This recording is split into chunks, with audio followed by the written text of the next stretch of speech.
تعلم على العلماء حتى تعرف الإسلام صحيحا. إن الحمد لله نحمده ونستعينه ونستغفره ونعوذ بالله من شرور أنفسنا ومن سيئات أعمالنا من يهده الله فلا مضل له ومن يضلل فلا هادي له وأشهد أن لا إله إلا الله وحده لا شريك له وأشهد أن محمدا عبده ورسوله صلى الله عليه وعلى آله وأصحابه وسلم تسليما كثيرا أما بعد. Gjithë lavdia I takon vetëm Allahut, atë lavdërojmë dhe I shprehim lavdi, prej Tij kërkojmë ndihmë dhe prej Tij kërkojmë falje. Kërkojmë mbrojtje tek Allahu nga e keqja e vetes sonë dhe nga të këqijat e veprave tona. Ka udhëzon Allahu, s'ka kush e devijon, dhe ka e devijon Allahu, s'ka kush e udhëzon. Dëshmoj se nuk ka të adhuruar të drejtë përveç Allahut një, I cili nuk ka ortak dhe nuk ka rival, dhe dëshmoj se Muhamedi është rob dhe I dërguar I Tij. Salavatet dhe selamet e shumtat Allahut qofshin për të, për familjen e Tij dhe të gjithë shokët e Tij, si dhe të gjithë ata që e ndjekin udhën e tyre deri në ditën e gjykimit. Mëtej, o Zoti ynë, Ti je I lartësuar dhe I pastër nga çdo emet, ne nuk dim asgjë posa asaj që na ke mësuar Ti, në të vërtetë Ti je I gjithdituri I urti. O Allah, na bëj të dobishme atë që na ke mësuar, na mëso atë që na bën dobi, na shto diturinë, na përmirëso gjendjen tonë tërësi dhe mos na lër të mbështetur në vetët tona asnjë çast. Mëtej, vazhdojmë me këto mësime nga tefsiri I librit Allahut subhanahu wa ta'ala dhe e lutim Allahun që të na japë sukses dhe ndihmë. Kemi arritur deri te surja tjetër, që është surja At-Taghabun. Siç e dim, domethënë për secilën sure tregojmë për emrat e asaj sure. Kjo sure është quajtur vetëm me emrin Taghabun, nuk ka ndonjë emër tjetër. Dhe e ka këtë emër për shkak se kjo fjalë përmendet në këtë sure, fjala Taghabun përmendet në këtë sure dhe kjo fjalë nuk përmendet askund tjetër. Është tani në lidhje me këtë, domethënë ka një prej mrekullive të pafundme të Kuranit, që është shumë interesant, që fjalë, domethënë gjithë ky libër madhështor, me gjitha këto kuptime të përsosura, me gjithë këtë renditje të përsosur, do thotë është interesant se fjalët brenda gjithë librit, shumica e fjalëve nuk përsëriten, ose përsëritet një herë, dy herë, tre herë, ose disa herë, domethënë një numër shumë të vogël. Edhe kjo po ashtu është një prej argumenteve të përsosmërisë Kuranit. Nuk ka mundësi me gjetë libër që e ka këtë përsosmëri. Ka shumë prej fjalëve, domethënë që I gjen vetëm në një vend në Kuran.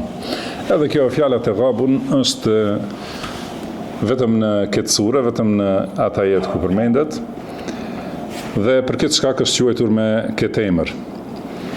Dhe Taghabun do të thotë me kuptimin e falimentimit të tregtisë. Do të thotë ghaben ose ghubn, do të thonë është për qëllim kur dikush do të thonë hyn në një tregti edhe del humbës, do të thonë del minus. Kësaj thuhet ghubn. Dhe kjo fjalë do të thonë është për qëllim dhe përmendet në këtë sure dita Yawmut Taghabun, do të thonë dita kur shfaqen humbjet e njerëzve që kanë menduar se janë duke fituar në dunja, kanë menduar se janë duke u kënaqur në dunja e kështu me radhë. Pastaj aty do të shfaqet se tregtia e tyre është e dështuar dhe ka humbur. Si ka thënë Allahu në ajet në surën Baqara, fama rabihat tijaratuhum. Do të thonë tregtia e tyre nuk kishte fitim, do të thonë ata që e blen devimin duke shitur udhëzimin, ose gjithashtu ata të cilët e blejnë jetën e dunjas duke shitur ahiretin, do të thonë tregtia e tyre është tregti humbse, do të thonë nuk është fitim pruse, fema rabihat tijaratuhum, do të thonë tregtia e tyre nuk sjell fitim. Kjo përmendet në këtë sure dhe prandaj është quajtur me këtë emër. Dhe qëllimi kryesor I kësaj sure është të sqarohet humbja e vërtet, shkaqet edhe përfundimi I asaj humbje, dhe gjithashtu në këtë sure sqarohet edhe rruga e shpëtimit dhe fitimit. Domethënë si sqarohet humbja, dëshpërimi dhe shkatrimi, gjithashtu sqarohet edhe rruga për të arritur fitimin dhe fitoren dhe për të arritur shpëtimin e vërtet. Disa prej temave që I përfshin kjo sure janë një do thotë se të gjitha krijesat e madhrojnë Allahun, edhe I bëjnë tasbih. Dhe do ta sqarojmë edhe një herë fjalën tasbih. Dhe sqarohet në këtë sure se I gjithë pushteti I takon vetëm Allahut një dhe askujt tjetër. Dhe gjithashtu se vetëm Allahut I takon të lartësohet dhe të madhrohet me lavdinë e plot, të lavdrohet me lavdinë e plot. Po ashtu në sqarohen brenda surës llojet e shfaqjes së fuqisë së Allahut subhanahu wa taala, gjithashtu gjerësisë së diturisë së Tij, po ashtu edhe dhuntit dhe mirësitë që ja jep krijesave të Tij.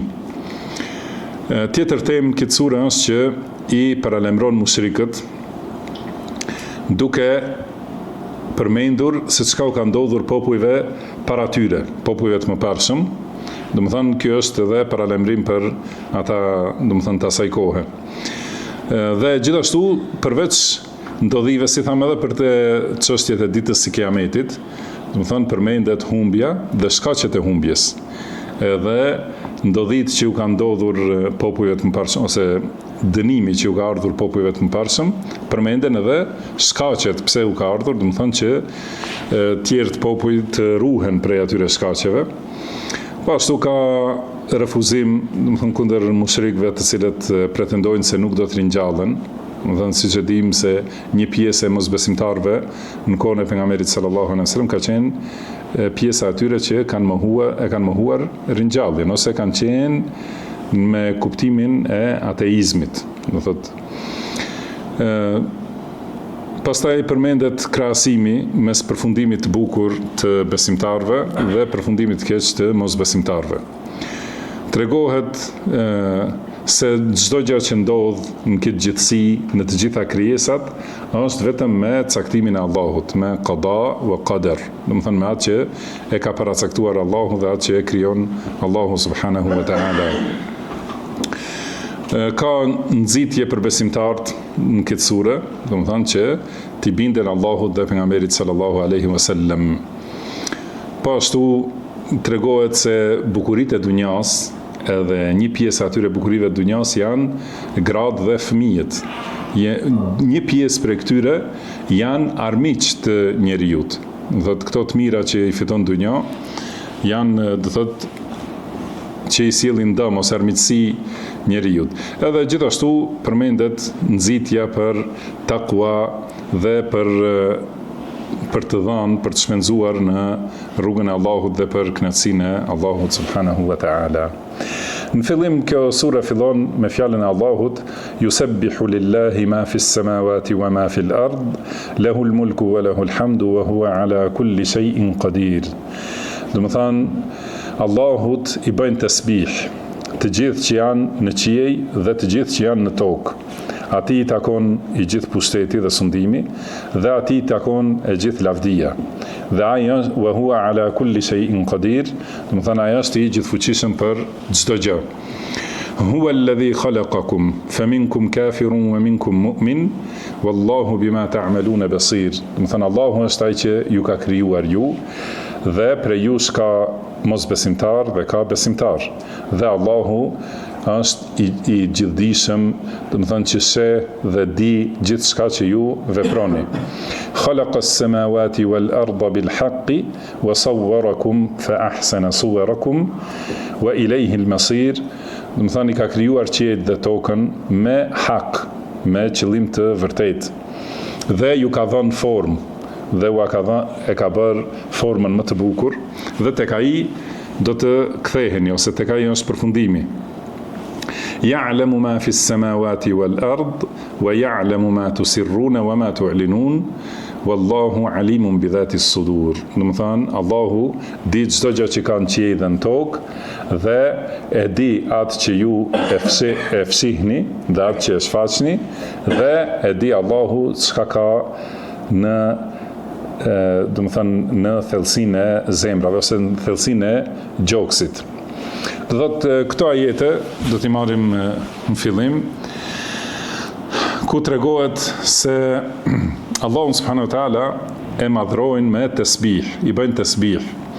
Dhe fjala tasbih do të thotë pra siç është rrënja e saj arabisht sabbaha yusabbihu, do të thotë nazzaha.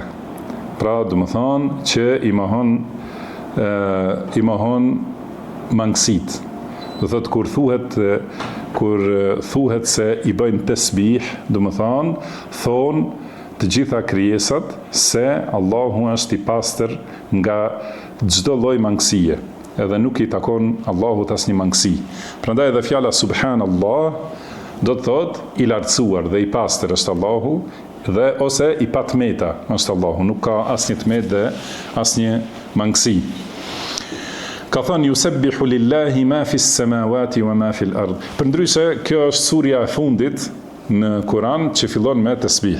Do të thonë fillojnë disa sura me sabbaha lillahi, do thotë në mënyrë informative, pra sabbaha i bëjnë tasbih ose yusabbihu, do thotë kjo është surja e fundit. Pastaj kemi edhe vetëm një sure në mënyrë urdhërore, sabbih isma rabbikal a'la, do të thonë bëj tasbih emrit Zotit tënd më të lartit. Do thot, pra ka thënë yusabbihu lillahi ma fi s-samawati wa ma fi l-ard. Do të thonë Allahut i bëjnë tasbih çdo gjë që ka në qiell dhe çdo gjë që ka në tokë. Do thot, e pastrojnë, e lartësojnë Allahun edhe e shprehin, do të thonë lartësinë e Allahut i cili është i patmeta. Të gjitha krijesat, do të thonë çdo gjë që ekziston në qiell dhe në tokë. Dhe ky tasbih është tasbih real, do të thonë me fjalë. Jo, si thon disa se është, do thotë nëse i analizon krijesat e Allahut, do të thonë nga bukuria e krijesave përfundon se Allahu është i pastër nga tmetat. Nuk është ky kuptimi, por kuptimi i saktë i ajetit është se Allahut i bën tasbih me fjalë, thonë subhanallah. Do të thonë të gjitha krijesat që janë në qiell dhe të gjitha krijesat që janë në tokë, si ka thënë Allahu wa in min shay'in illa yusabbihu bihamdihi walakin la tafqahuna tasbihahum. Do të thonë çdo gjë që ka në qiell dhe në tokë i bën tasbih Allahut. Do të thonë e lartëson dhe shpreh se Allahu është i patmeta dhe i bën hamd gjithashtu dhe e lavdron Allahun çdo krijesë, mirë po ju nuk e kuptoni tasbihun e tyre. Nuk e kuptoni, nuk e dëgjoni, do të thonë edhe nuk e kuptoni se si bëjnë tasbih. Përndryshe nëse kishte qenë me analizë, do të thonë që themi kur ta analizojmë qiellin ose diellin, trupat qiellor ose tokën edhe gjerësinë e saj ose krijesat tjera që janë nëpër tokë ose vetë njeriu, kur ta analizojmë, do të thonë kjo sjell tasbih, atëherë do të ishte se tefqahun, do të thonë e kuptoni ose kuptoni një pjesë, do të thonë mirë po këtu është për qëllim se ata bëjnë tasbih real, do të thotë si thonë fjalë për fjalë, do të thonë çka nuk kupton fjala tasbih. Do thotë të gjitha krijesat thonë subhanallah për Allahun subhanahu wa taala. Çdo gjë që ka në qiell dhe çdo gjë që ka në tokë. T'ju përkujtoj një herë në fillim se rënditja ajeteve dhe fjalëve është shumë kuptim, do të thonë kuptim plot dhe domethënëse. Prandaj shikoni këtu, si ka thënë ma fis samawat wa ma fil ard. Më vonë do ta shohim se ka ma fis samawati wal ard. Do të thonë pa u përsëritur kjo fjala ma, që është për emër lidhor. Do të thonë çdo gjë që ka në qiell dhe çdo gjë që ka në tokë. Kurse pastaj më në fund do t'i tregojmë ato dallimet. Pastaj në vazhdim ka thënë Allahu lehul mulk. do të thonë vetëm Allahut i takon i gjithë pushteti. Se nëse është për qëllim të thuhet Allahut i takon pushteti, pra në gjuhë shqipe kështu e themi, ose pushteti i takon Allahut. Arabisht do të kishin el mulku lillah ose el mulku lahu. Mirë po ka thonë lehu el mulku. Do thotë kur sillet arabisht kallëzuesi para kryefjalës, do të thonë se kufizohet kuptimi vetëm në atë që thuhet. Do thotë se vetëm Allahut i takon i gjithë pushteti dhe nuk i takon pushteti real ose pushteti i plot askujt përveç Allahut subhanahu wa taala. Pushteti, sundimi ose prona, do të thonë të gjitha krijesat janë pronë vetëm e Allahut subhanahu wa taala. Do thotë pushtet dhe sundim i plot në dunja dhe në ahiret, dhe Allahu është që vendos për gjitha krijesat, do thotë gjykimi i tij zbatohet në të gjitha krijesat, edhe urdhrat e tij shkojnë, do të thonë, aty ku dëshiron Allahu subhanahu wa taala. Lahul mulku wa lahul hamd, edhe atij takon hamdi. Dhe fjala hamd do thotë lavdi, që do thotë ai i cili është i lëvduar dhe i dashur, po ashtu, dhe i falënderuar për cilësitë e tij. Do të thonë për shkak të cilësive të tij. Pra si tham, fjala tasbih do thotë mohim i çdo mangësie ose çdo tmete, kurse fjala hamd do thotë përshkrim i çdo përsosmërie. Do thotë prandaj subhanallah wa bihamdihi ose subhanallah dhe alhamdulillah, do thotë se Allahu është i përsosur absolut. Nuk ka asnjë tmet, asnjë mangësi, nuk ka ngjashmëri me krijesat dhe çdo cilësi e përsosur i takon Allahut subhanahu wa taala. Do thotë se ai i përfshin gjitha cilësitë e përsosmërisë dhe vetëm ai, pra siç e shihni edhe këtu, lehu alhamd. Do të thënë vetëm atij i takon hamdi i plot. Vetëm atij i takon lavdia e plot dhe ai është që meriton, do thotë, përsosmërinë. Vetëm ai është meritor për përsosmërinë e secilës cilësi. Askush tjetër nuk ka përsosmëri të plot të cilësive.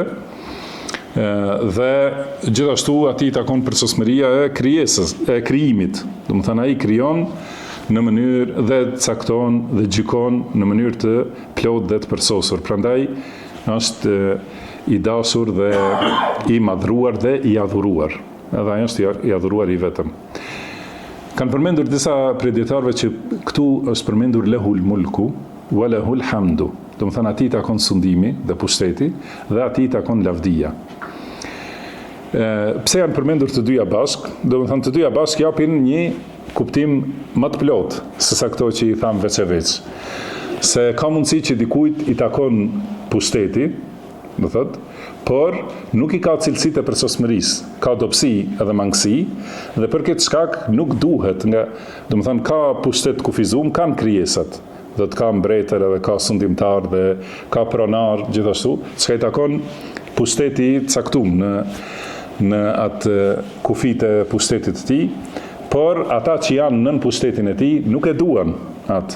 Do të thonë se ka mangësi. Nga ana tjetër, ka dikush që ka cilësi për shkak të cilave duhet. Do të thonë që njerëzit e duan për shkak të atyre cilësive, do të thonë ka butësi ose ka mirësjellje, ose gjithashtu mund të ketë edhe dobësi, për shembull jetimi ose, do të thonë i ka ato cilësi dhe për ato cilësi dikush e do atë krijesë. Dhe prandaj, do të thonë mund ta ketë dikush njënën, mund ta ketë pushtetin dhe për këtë shkak respektohet, por nuk duhet. Nuk është i dashur, do të thonë. Dhe ka mundësi dikush të ketë cilësitë e mira dhe për këtë shkak është i dashur, por nuk respektohet, nuk i friksohen, do të thonë, atij njerëzit. Kurse Allahu i takon pushteti absolut, do të thonë duhet të jetë ndaj tij frika absolute, e plot.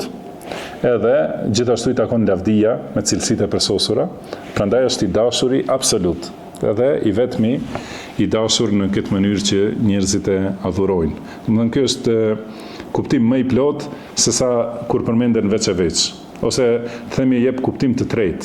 Domethënë se Allahut i takon sundimi dhe pushteti dhe për këtë shkak krijesat duhet t'i binden dhe t'i friksohen dhe t'a respektojnë, t'a madhrojnë dhe ati takon lavdia dhe cilësitë e përsosura dhe për këtë shkak krijesat e duan dhe dëshirojnë t'i afrohen dhe e adhurojnë me dashuri Allahun subhanahu wa taala, do të thënë me dashuri, me frikë dhe me shpresë. Pastaj lehul mulku wa lehul hamdu wa huwa ala kulli shay'in qadir, do të thënë edhe ai është i gjithfuqishëm për çdo gjë, do të thënë Allahu e posedon fuqinë e plot, absolute, gjithëpërfshirëse që vepron çka do ai subhanahu wa taala. Askush nuk mund ta pengoj, as nuk mund ta largoj atë që sjell Allahu subhanahu wa taala. Do të thënë nuk ka pengues për atë që do Allahu ta bëj dhe nuk ka askush që mund ta largoj atë që e ka sjell Allahu subhanahu wa taala. Dhe asgjë për Allahun nuk është e pamundshme. Wa huwa ala kulli shay'in qadir. Do të thënë ai është për çdo gjë i gjithfuqishëm. Kjo në fillim, do të thënë këtë ajet ka përmendur Allahu këtë madhritë të tij, edhe shikoni si lidhen, do thotë pse i bëjnë tasbih dhe i bëjnë hamd të gjitha krijesat Allahut. Të gjitha krijesat i bëjnë tasbih sepse ai është i gjithfuqishëm, atij i takon e gjithë lavdia, atij i takon i gjithë pushteti. Dhe tani pasi është përmendur fuqia, wa huwa ala kulli shay'in qadir, në ajetin vijues përmend disa pjesë të kësaj fuqie. Tham do thot, kjo do thot fuqi gjithëpërfshirëse, absolute, e përgjithshme. Tani tregon disa pjesë të fenomeneve ku duket fuqia e Allahut ose ku shfaqet fuqia e Allahut. Ka thënë huwa alladhi khalaqakum faminkum kafirun wa minkum mu'min wallahu bima ta'malun basir. Do të thënë ai është që ju ka krijuar ju dhe disa prej jush janë mosbesimtar dhe disa janë besimtar. Do thot Allahu ju ka shpikur, ju ka krijuar pa ekzistuar, do të thënë ju ka nxjerr në ekzistencë kur nuk ishit asgjë, o njerëz, dhe disa prej jush janë mosbesimtar, mohues dhe polemizues, disa të tjerë janë besimtar që besojnë dhe e pranojnë, do thot Allahun dhe se Allahu është krijuesi i tyre. Për këtë pjesë, do thot faminkum kafirun wa minkum mu'min. Do të thënë disa prej jush janë mosbesimtar, disa janë besimtar. Ka dy mendime të dietarëve çka do të thot ose pse ka ardhur kjo pas përmendjes së krijimit.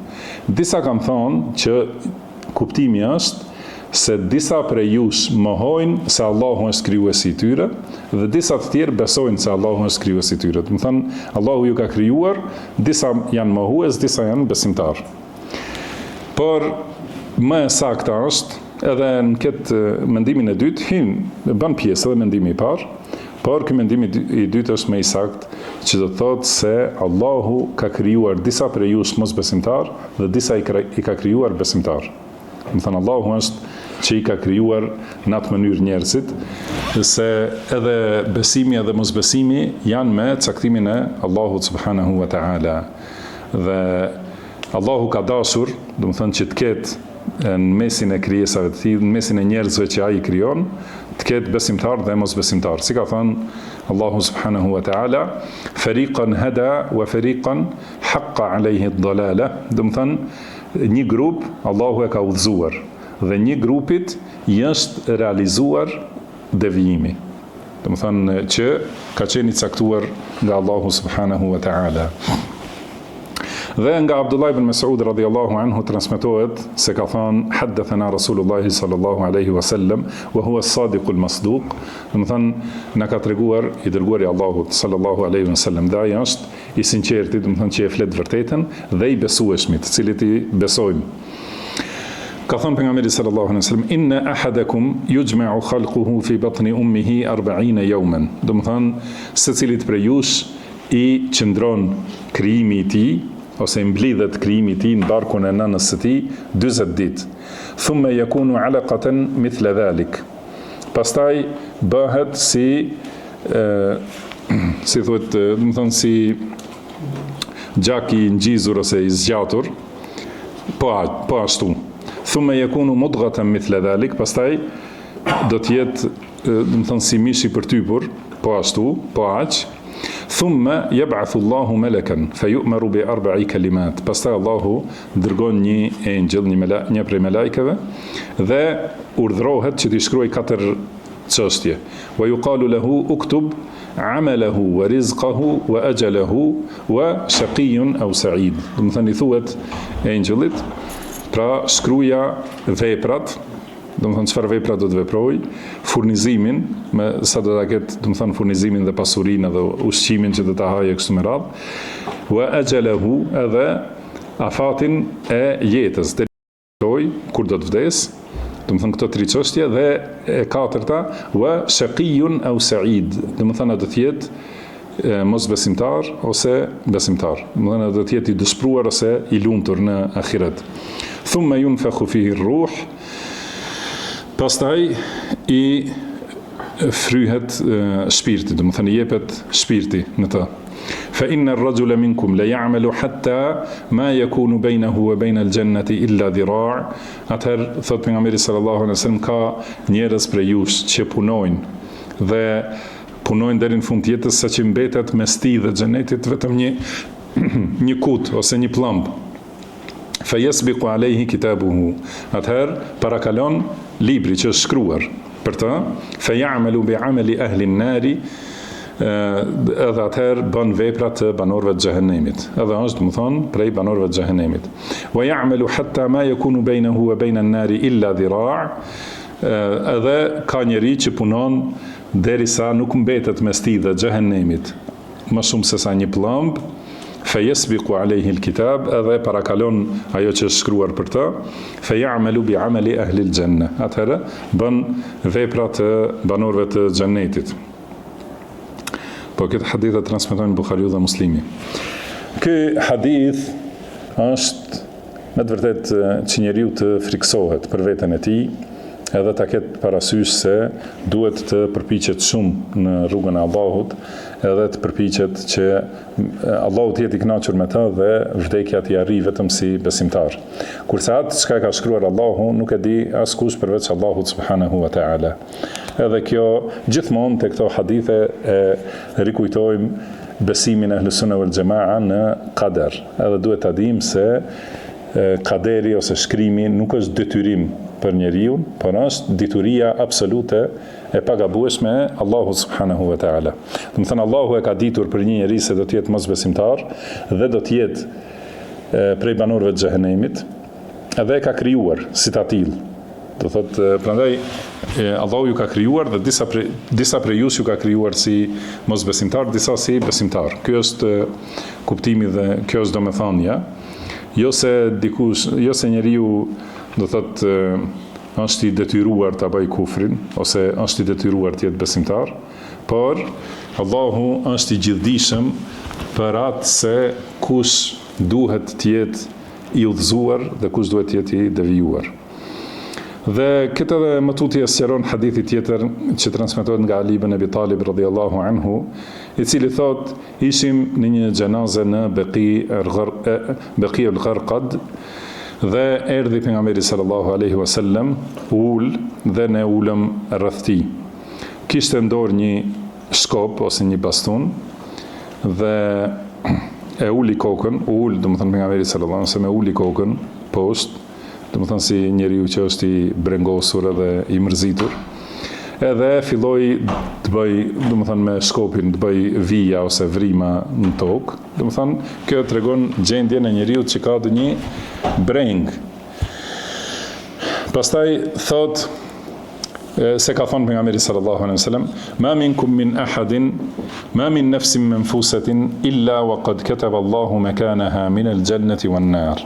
Do të thënë secilit prej jush ose çdo shpirt që është i gjallë, Allahu ja ka shkruar atij vendin ku do ta ketë në xhenet ose në xhehenem.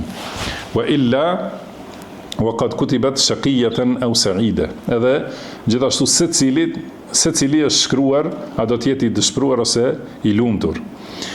Thot fa qala rajulun ya Rasulullah, një njeri aty tha, o i dërguari i Allahut, e la namkuthu ala kitabina wa nad'a al-amal.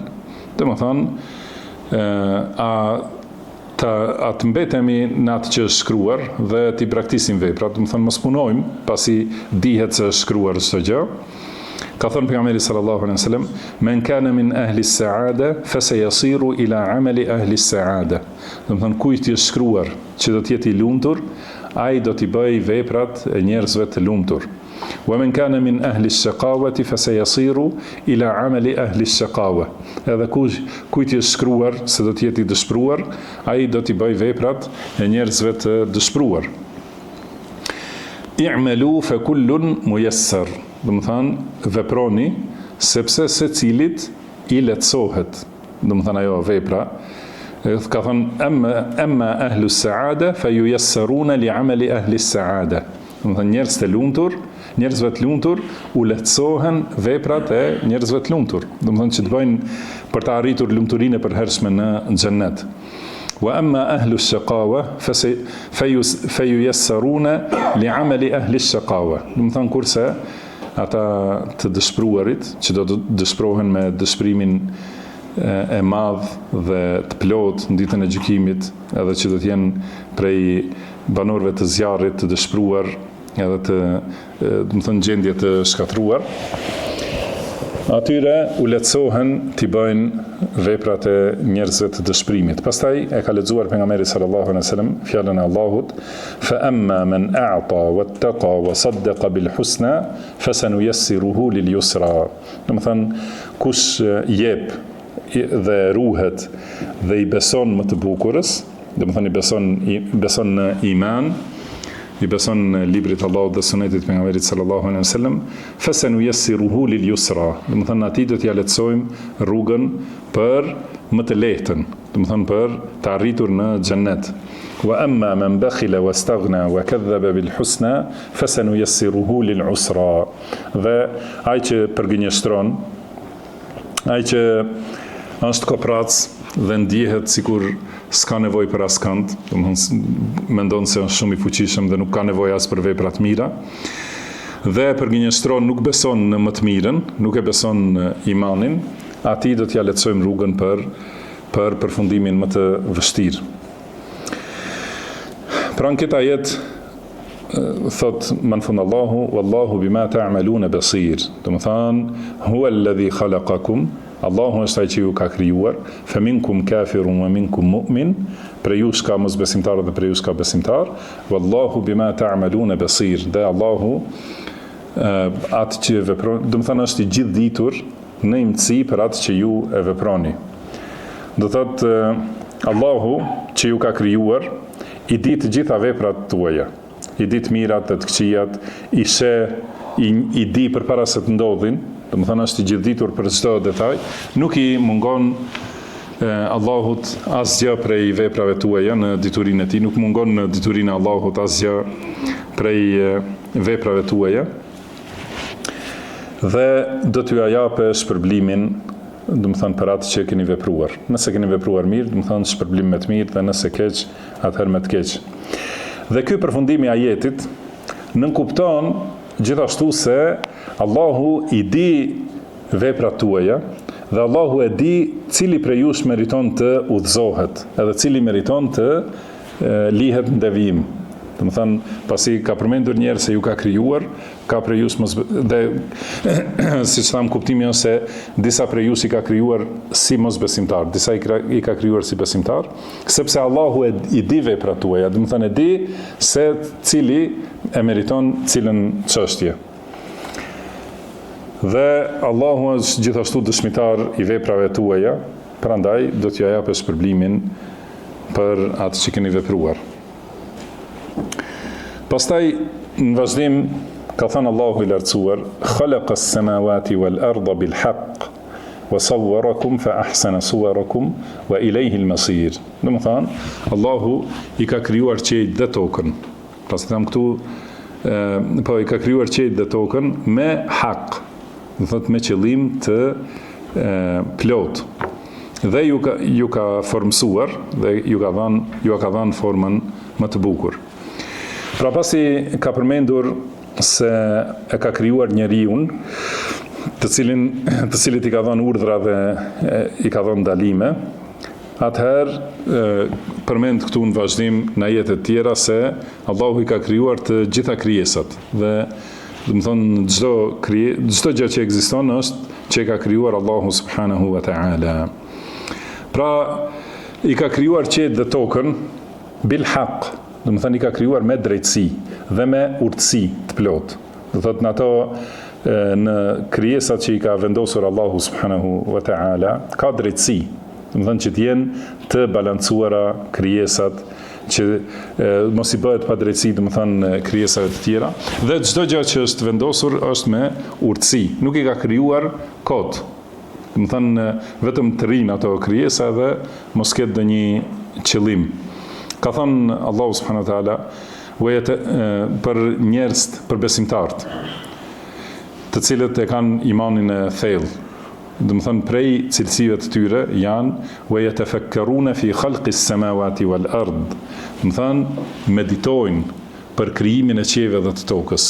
Mendojnë, I shikojnë krijesat, I shikojnë qiellin, I shikojnë tokën, edhe madhështinë e këtyre krijesave, përsosmërinë, do të thonë të këtyre krijesave, edhe çka është përfundimi I tyre?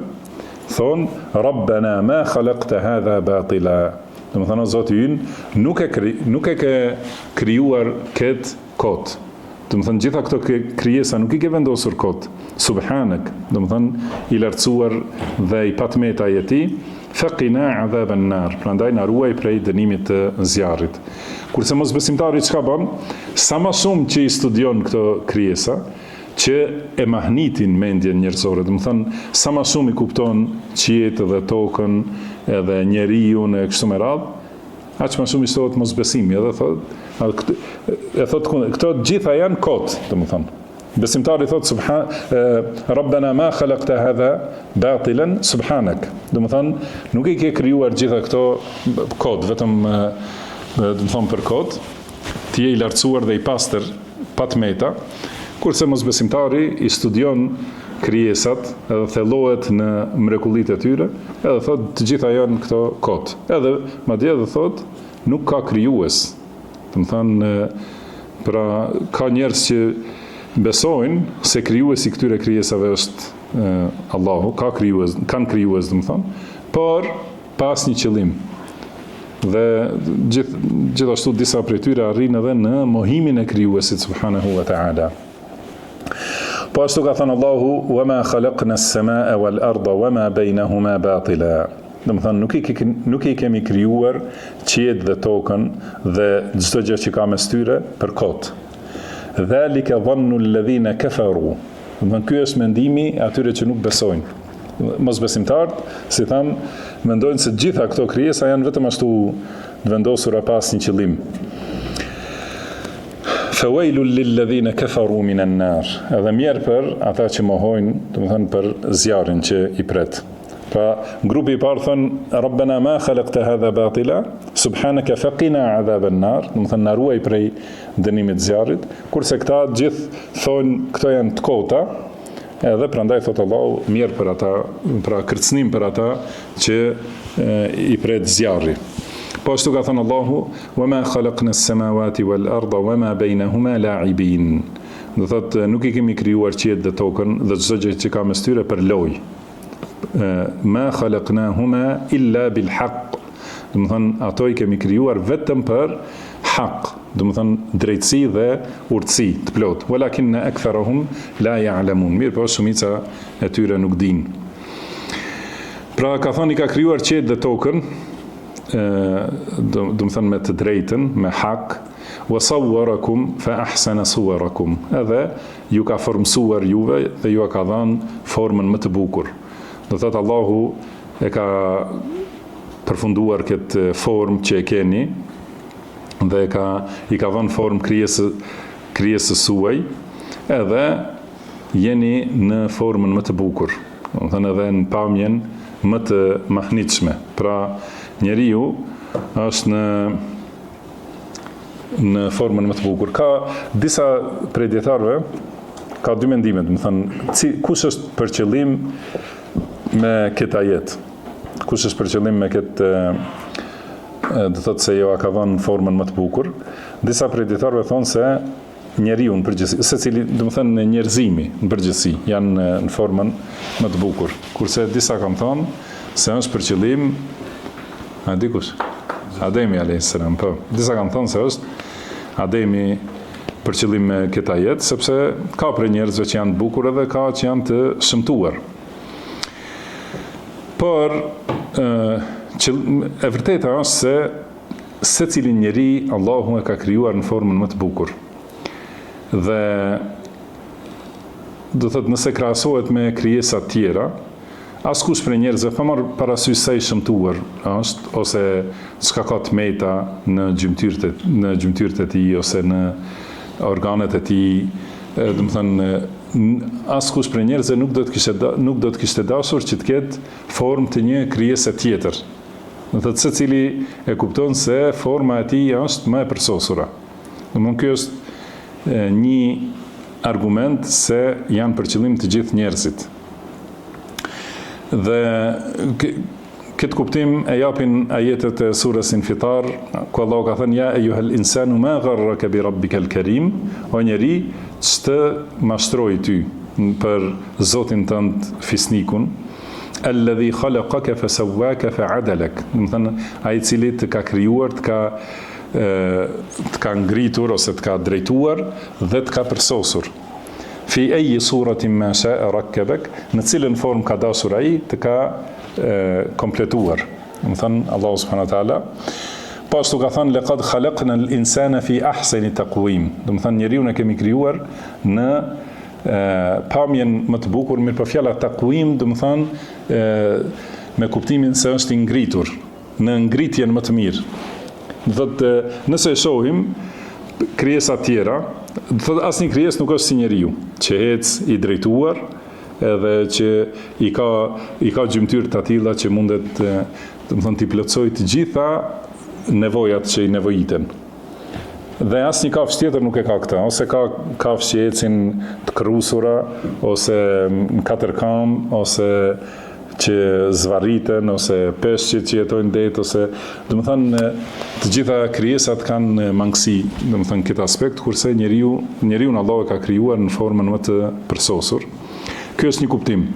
Kuptimi tjetër është se krijimi i Allahut është krijimi i përsosur dhe e bën krijimin në formën më të bukur. Mirëpo pas krijimit, gjatë formimit, për shembull, në barkun e nanës, ose gjatë jetës së tij, ka mundësi të ndodhë diçka që shtrembron krijimin, do të thënë më vonë. Prandaj nuk thuhet se krijimi i Allahut nuk është i bukur. Pra krijimi i Allahut është i bukur dhe i përsosur, mirëpo për shkaqe të tjera, të gjitha janë me caktimin e Allahut, mirëpo është për qëllim se nuk është krijimi vepra e Allahut me mangësi. Por ka pastaj shkaqe të tjera që i sjell Allahu subhanahu wa taala, që ka mundësi të shtrembrojnë ose të shëmtojnë krijimin jo krijimin, po domethënë krijesën. Do thotë ka krijesa që janë me mangësi, do thotë ka njerëz që janë me mangësi ose me shëmtim ose shtrembrim e kështu me radhë. Krijesat janë për shkaqe të mëvonshme, jo se krijimi i Allahut është me mangësi. Dhe kjo është shumë e rrallë, prandaj kuptohet se shumica e njerëzimit, do thotë njerëzimi në përgjithësi është i krijuar në formën më të bukur. Wa ilayhi al-masir, dhe tek Allahu është përfundimi. Do të thonë, të gjithë ju më në fund do të ktheheni tek Allahu dhe do të jepni llogari pas vdekjes suaj për atë që keni vepruar dhe keni bërë. Dhe ky krijim është vetëm ky kthim është vetëm te Allahu subhanahu wa taala. Nuk i kthehet asnjë krijesë askujt përveç Allahut subhanahu wa taala. Dhe në ajetin vazhdim, në ajetin tjetër ka thënë Allahu ya'lamu ma fi s-samawati wal ard wa ya'lamu ma tusirruna wa ma tu'linun wallahu alimun bi dhati s-sudur. Do të thonë Allahu e di çka ka në qiell dhe në tokë, dhe e di çka fshihni dhe çka publikoni ose çka nxirrni haptas, dhe Allahu është i gjithdijshëm për brendësinë e gjokseve. Do thot pasi u përmend fuqia e Allahut më herët, domethënë u përmend se fuqia e Allahut është gjithëpërfshirëse, që përfshin gjithçka, dhe u përmendën disa shembuj që tregojnë fuqinë e Allahut dhe mrekullinë e krijimit në këtë formë të përsosur. Atëherë gjithashtu u kuptua se ky krijim është krijim vetëm i Allahut subhanahu wa taala, nuk është dhe është krijim i vetëm i një Zotit vetëm, nuk ka Zot tjetër përveç tij. Nuk ka kundërthënie në krijim, edhe nuk ka natyrë që krijon. Do të thonë çdo gjë që është e krijuar është krijesë nga Allahu subhanahu wa taala. Kjo është e mjaftueshme që të tregoj se dituria e Allahut është gjithëpërfshirëse. Edhe kuptohet se ai që nuk e ka diturinë të plot, edhe fuqinë nuk e ka të plot. Domethënë, nëse kish pasur mangësi në dituri, do të kish ai i cili ka mangësi në dituri ka mangësi edhe në fuqi për t'i kryer, domethënë ato punë që kërkojnë në dituri. Kurse Allahu subhanahu wa taala për krijimin e tij është i gjithfuqishëm, edhe është i gjithdijshëm. Edhe prandaj di çdo gjë që ka krijuar në detaje. Ya'lamu ma fi s-samawati wal ard. Do thonë shihni këtu nuk përsëritet më. Do thotë di çka ka në qiell dhe në tokë. Do thotë Allahu subhanahu wa taala di çdo gjë që ekziston në qiell dhe në tokë, nuk i mungon diturisë së tij asnjë prej krijesave. Wa ya'lamu ma tusirruna wa ma tu'linun. Edhe Allahu e di çka fshihni dhe çka nxirrni publikisht, do të thënë i di të gjitha veprat tuaja. E di çdo vepër që e bëni fshehtas ose e bëni publikisht, edhe e di gjithashtu çdo fjalë të cilën e fshihni, edhe çdo fjalë që e thuani publikisht. Wallahu alimun bi dhati s-sudur. Dhe Allahu është i gjithdijshëm për brendësinë e gjoksit, do të thënë për atë çka ka gjoksi, çka ka zemra. Kjo do të thotë çdo gjë që ekziston në zemër, që do të thonë niyete të mira ose të këqija,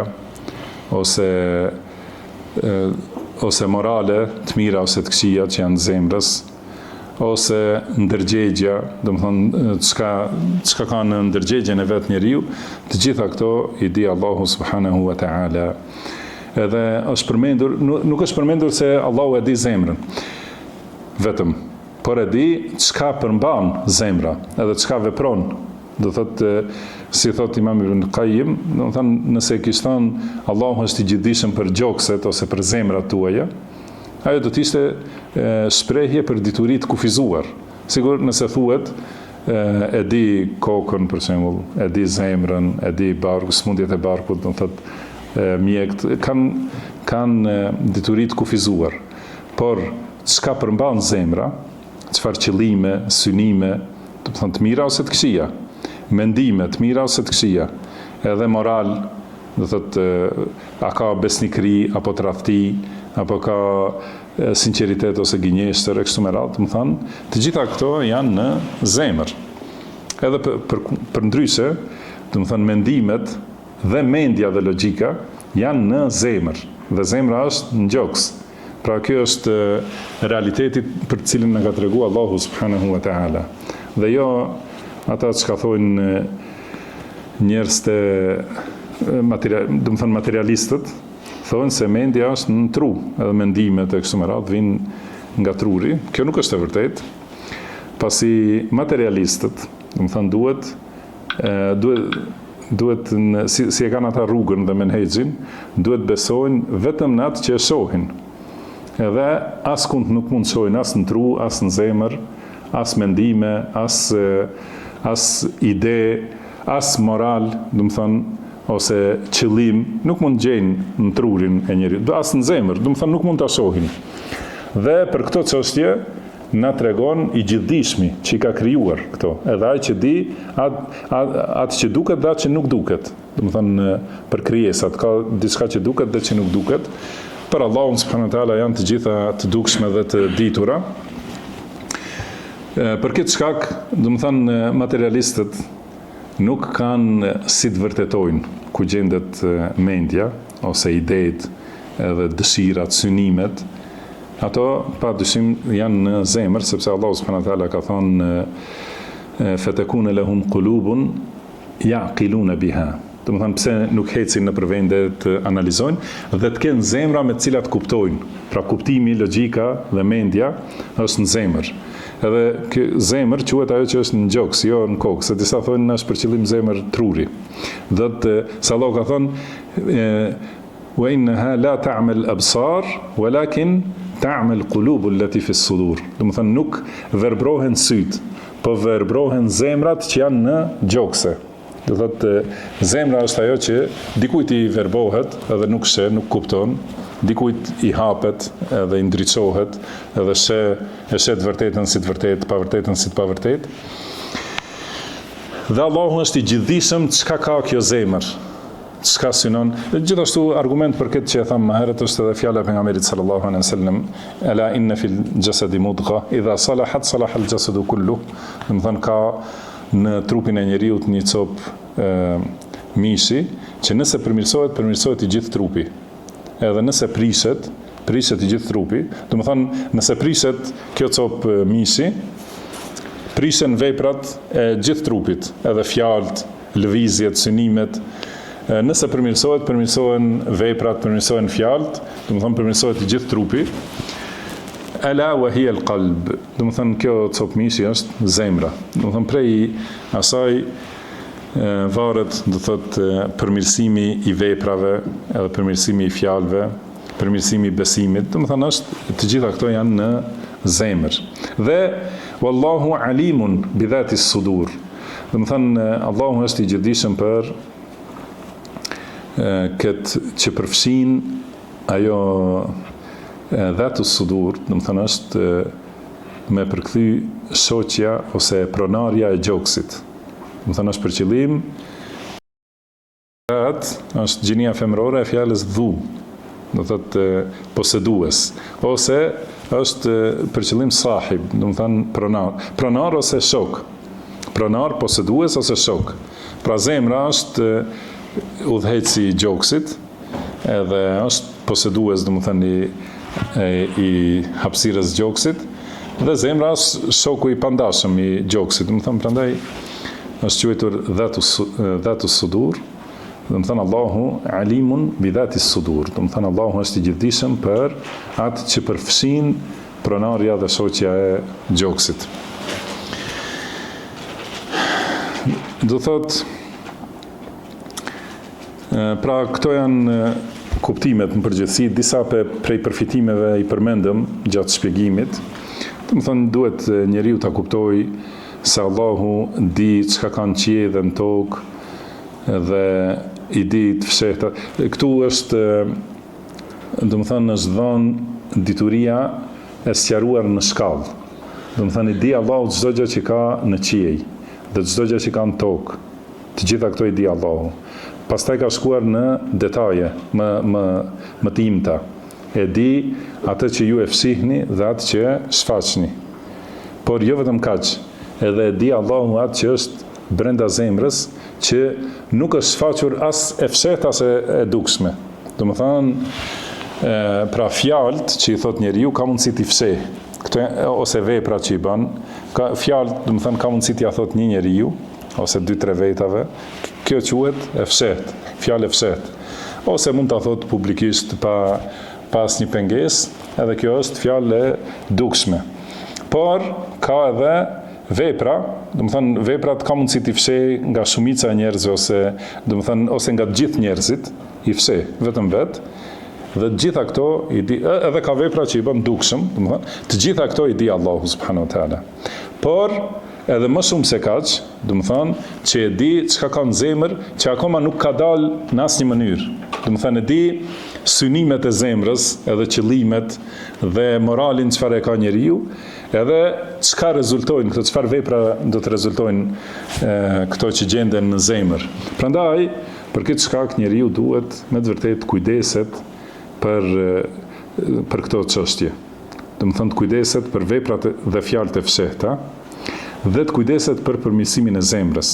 Se gjitha këto i di Allahu subhanahu wa taala dhe e merr njeriu në llogari dhe njeriu do të japë përgjigje dhe përgjegjësi për atë që ka vepruar, por edhe për ato, do të thonë nëse ka në zemër dyshim për fenë e Allahut ose ka urrëtie për ndonjë pjesë për asaj që ka shpallur Allahu subhanahu wa taala, ose ka qëllime të këqija që ta përdor fenë e Allahut për ngritje personale, për shembull, dhe për dëmtim të tjerëve, ose përdorim të mirave që ja ka dhënë Allahu, ka mundësi edhe pasurinë që njeriu shikon ta përdor që t'i bëjë padrejtësi të tjerëve dhe dëm të tjerëve.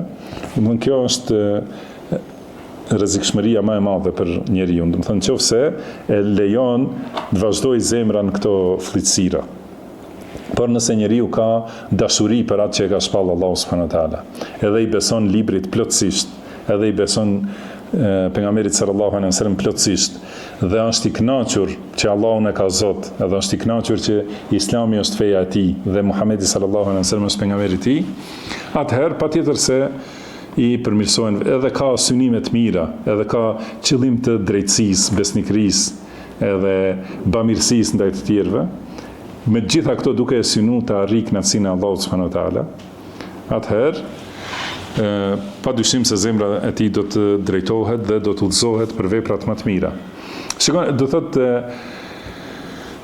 kur u përmend se Allahu i di veprat që i bëni dukshëm ose fshehtas, edhe fjalët që i thoni dukshëm ose fshehtas, dhe e di zemra se ka mundësi edhe ajo vepra e dukshme të jetë e mirë po zemra ka synim të keq me atë vepër. Do të thonë nuk e ka për hir të Allahut subhanahu wa taala, ose e ka për qëllim të arritjes të ndonjë të keqe, atëherë do thotë këto të gjitha i di Allahu subhanahu wa taala. Prandaj njeriu mos mundohet të maskohet.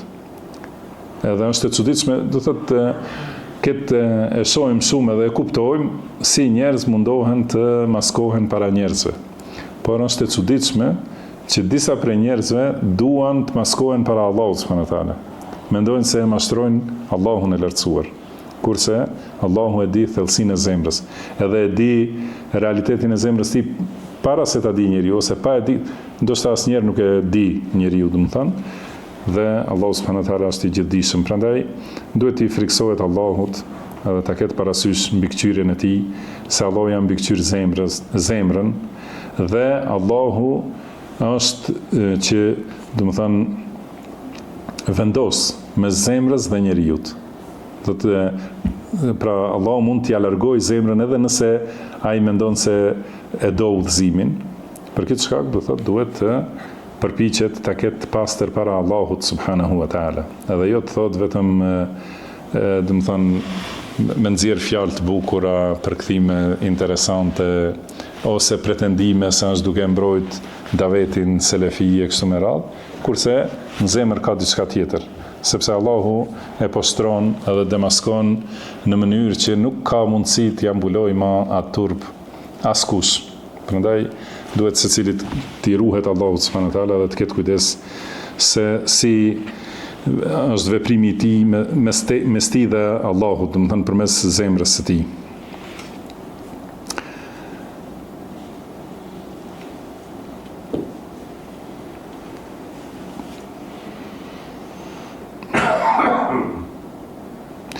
Po përmendëm këtë me çështjen për emrit lidhës me, do thotë Allahu di çka ka në qiell dhe çka ka në tokë. Është përmendur këtu, është përsëritur fjala me. Nuk ka thënë Allahu di çka ka në qiell, më falni, te ajeti i parë, yusabbihu lillahi ma fi s-samawati wa ma fi l-ard. Do të thonë Allahu i bën tasbih çka ka në qiell dhe çka ka në tokë. Pra nuk është thënë vetëm çka ka në qiell dhe në tokë, por çka ka në qiell dhe çka ka në tokë. Kurse te dituria ka thënë Allahu di çka ka në qiell dhe në tokë. Pastaj gjithashtu te ajeti ku përmendet dituria, vazhdon wa ya'lamu ma tusirrun wa ma tu'linun. Do të thonë çka shfaqni dhe çka fshihni. Pra këtu kam përmendur një dobi gjuhësore, do të pse është përsëritur, se kur është përmendur pushteti i Allahut, ose më falni, tasbihu, do të thënë që e bëjnë krijesat, është treguar, është qëllim të tregohet se shumë janë krijesat që i bëjnë tasbih Allahut. Prandaj nuk janë përfshirë vetëm me një përemër, por janë ndarë. Pra në dëgjimin e njeriut, kur thuhet çka ka në qiell dhe në tokë, është një kuptim, dhe kur thuhet çka ka në qiell dhe çka ka në tokë, do të thënë jep kuptim se janë shumë, do të thënë shumë që janë në qiell dhe shumë që janë në tokë, të gjithë ata i bëjnë tasbih Allahut subhanahu wa ta'ala. Dhe është përsëritur po ashtu sepse secili është veç e veç, do të thënë secili tasbih është në vetvete. Prandaj është përmendur për secilin për emri në vete. Kurse sa i përket diturisë, është një, do të thënë gjithë përfshirëse. Do të thënë Allahu e di çka kanë qiell dhe në tokë. Do të thënë të gjitha me një dituri përfshin, nuk ndahet. Pastaj kur është thonë për veprat e njerëzit, ma tusirrun wa ma tu'linun. Do të thënë Allahu i di pra të gjitha veprat tuaja, por të gjitha ato që ju i bëni fshehtas dhe të gjitha ato që ju i bëni haptas. Do të thënë këtu gjithashtu ka njësi që dallojnë. Prandaj është përmendur prapë me, do të thënë ky përemër lidhor, çka ose e cila, do të thotë. Edhe këtu është, do të thotë, një pjesë e kësaj bukurie, do të thënë trembitjes. Dhe dobi të tjera të shumta, po mjaftohemi me këto që të janë si udhëzues për kuptimin e fjalëve të Allahut subhanahu wa taala. Lusim Allahun e gjithfuqishëm me emrat e tij të bukur dhe cilësitë e tij të larta, që të na bëjë të dobishme atë që na ka mësuar, të na mësojë atë që na bën dobi, na shtojë diturinë, na përmirësojë gjendjen tonë të tërësi dhe mos na lërë të mbështetur në vetët tona asnjë çast. Wallahu a'lam. وصلى الله وسلم على عبده ورسوله نبينا محمد سبحانك اللهم وبحمدك أشهد أن لا إله إلا أنت أستغفرك وأتوب إليك وآخر دعوانا أن الحمد لله رب العالمين. تعلم على العلماء حتى تعرف الإسلام صحيحا.